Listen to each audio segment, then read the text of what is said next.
I know you're out there. I can feel you now. I know that you're afraid. You're afraid of us. You're afraid of change. I don't know the future. I didn't come here to tell you how this is going to end. I came here to tell you how it's going to begin. I'm going to hang up this phone, and then I'm going to show these people what you don't want them to see. I'm going to show them a world without you. A world without rules and controls, without borders or boundaries. A world where anything is possible. Where we go from there is a choice I leave to you.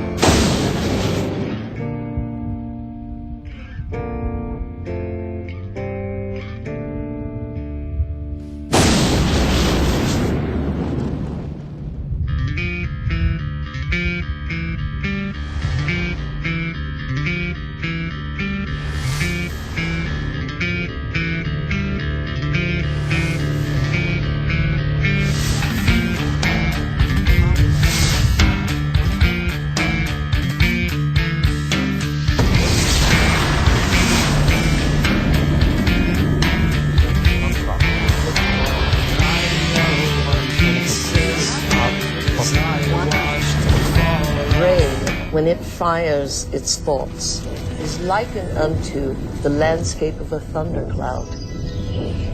And the synaptic cleft is the sky between the storm and the earth receptor site. And you see this foreboding dark cloud boiling in the sky. And you see electrical impulses moving through it, veins of electric light, and then you see it hit the ground. The brain looks like a thunderstorm when it is presenting a coherent thought. So no one has ever seen the thought.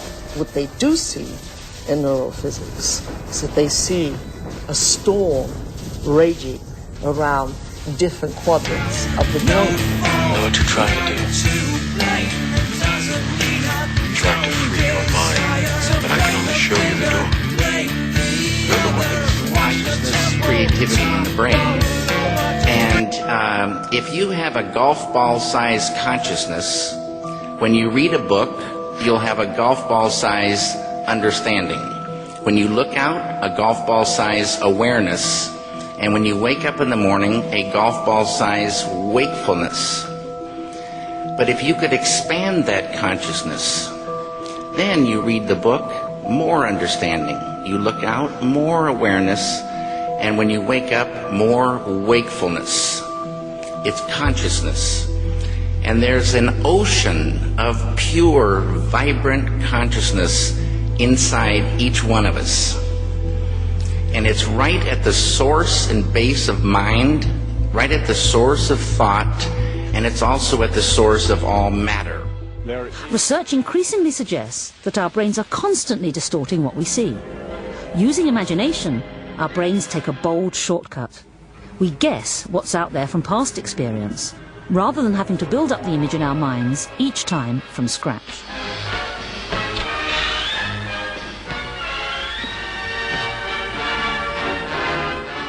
Every moment we open our eyes, our brains are filling in a vast amount of additional information. The brain doesn't just allow us to see what's out there, it actually invents much of it. And over the last few decades, neuroscientists have slowly begun to understand how we can create this highly personal inner world.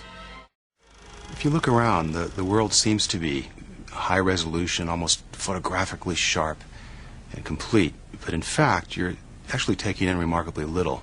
A lot of what you see or you think you're seeing, you're actually filling in from memory. You're actually completing from information that's been stored from previous times, previous experiences with the world. Anatomical studies have revealed that the visual brain relies as much on information coming from our memories as from our eyes.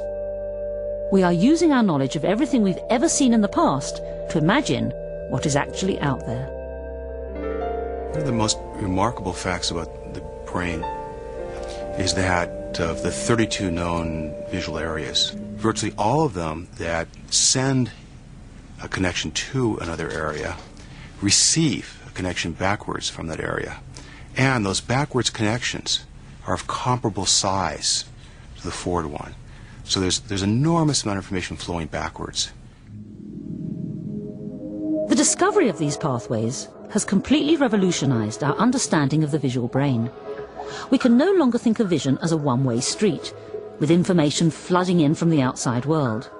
Instead, it seems to be a two-way street, with massive amounts of stored information flowing backwards from deep inside the brain. So our perception of the world is affected as much by what our brains expect to see as what is actually in front of us. This room looks normal, but in fact it's massively distorted. The girls are exactly the same size, and yet your brain won't allow you to see them that way.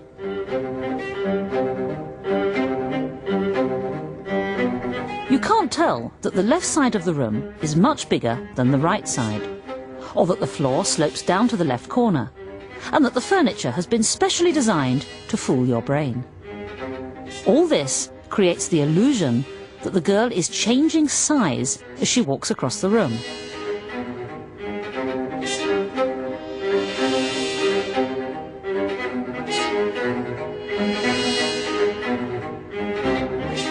Your brain simply will not let you see the room as it actually is. Instead, it uses its store of memories to take a shortcut, creating an image of this room based on how you expect all rooms to look.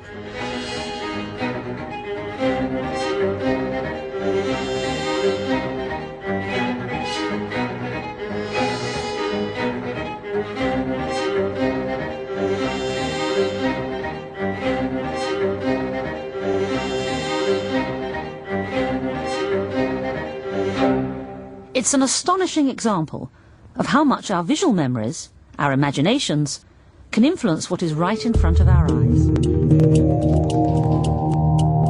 Scientific experiments have shown that if we take a person and hook their brains up to certain PET scans or computer technology and ask them to look at a certain object, and they watch certain areas of the brain light up, and then they've asked them to close their eyes and now imagine that same object. And when they imagine that same object, it produced the same areas of the brain to light up as if they were actually visually looking at it. So it caused scientists to back up and ask this question. So who sees then? Does the brain see? Or do the eyes see? And what is reality? Is reality what we're seeing with our brain? Or is reality what we're seeing with our eyes? And the truth is that the brain does not know the difference between what it sees in its environment and what it remembers, because the same specific neural nets are then firing. So then it asks the question, what is reality?